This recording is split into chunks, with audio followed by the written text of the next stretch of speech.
Months after being asked by the United States, South Korea has finally decided to send troops to the Strait of Hormuz, just south of Iran.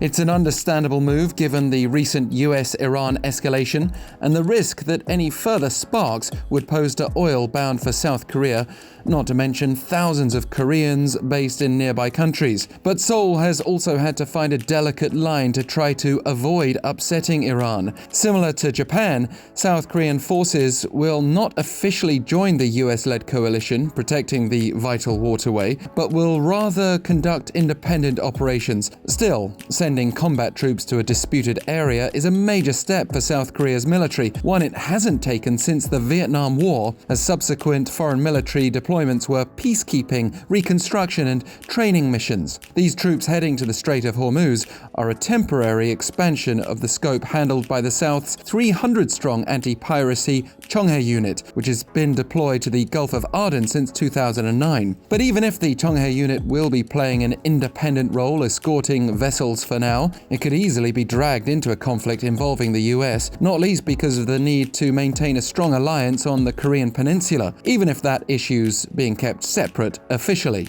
2 South Korean liaison officers from the unit will also be based with the US-led coalition, so Washington's responded by welcoming the move, while Tehran has expressed concern, according to a foreign ministry official here. And there are worries that South Korean troops will be vulnerable, with Iranian naval bases around the strait, plus submarines capable of doing great damage. The unit's Hwanggon destroyer has been bolstered, but its patrol route's been extended to around 4,000 kilometers, from its original mission of just around a third of that. So there may be questions as to how effective this deployment can be and whether it will require many more resources in the future. After all, if it comes to conflict in the region, South Korean troops will not be fighting against the US, which likely means they'll be alongside them.